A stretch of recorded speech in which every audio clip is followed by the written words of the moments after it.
நாம இப்ப பார்க்க போற கதை சிங்கமும் எலியும்.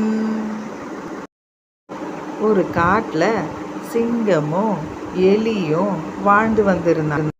அப்போ அந்த எலி காட்டு பகுதியில வரும்போது சிங்கத்தை பார்த்தது. அப்போ அந்த எலி சிங்கத்து மேலே ஏறி குதிச்சு விளையாடி கொண்டு இருந்தது. அப்போ சிங்கம் கோவமா அந்த எலியை பிடிச்சிடுச்சு.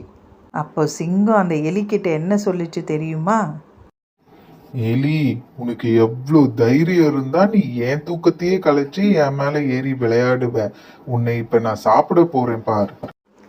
சிங்கராஜா, சிங்கராஜா, என்னை மன்னிச்சிடுங்க சிங்கராஜா, என்னை சாப்பிட்டுடாதீங்க சிங்கராஜா, நான் ஏதோ தெரியாம பண்ணிட்டேன் சிங்கராஜா.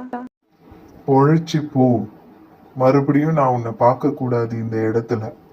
ஓடிவிடு, ஓடிடு என்று சிங்கம் எலியை பார்த்து கூறியது. அப்பொழுது காட்டில் இரு வேடர்கள் சிங்கத்திற்கு வலை விரித்தன.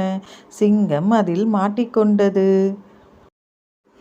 அந்த வழியாக எலி வந்தது. சிங்கத்தை பார்த்து, சிங்கராஜா, கவலைப்படாதீங்க, நான் வந்துட்டேன், நான் வந்து உங்களை காப்பாத்துறேன் சிங்கராஜா. எலி கடிக்க ஆரம்பிச்சிடுச்சு. சிங்கமும் வெளியில வந்துடுச்சு. நான் உன்னை சாதாரண எலிதானேன்னு நினைச்சிட்டேன்.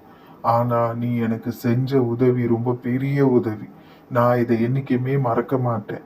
இனிமேல் நீயும் நானும் நண்பர்கள். இனிமேல் நீ என் மேல ஏறி விளையாடலாம். சிங்கமும் எலியும் நண்பர்களாயிட்டாங்க. இதிலிருந்து நம்மளுக்கு என்ன தெரியுது? உருவத்தை பார்த்து என்னைக்குமே கேலி பண்ணக்கூடாது. சிறு துரும்பும் பல்குத்த உதவும்.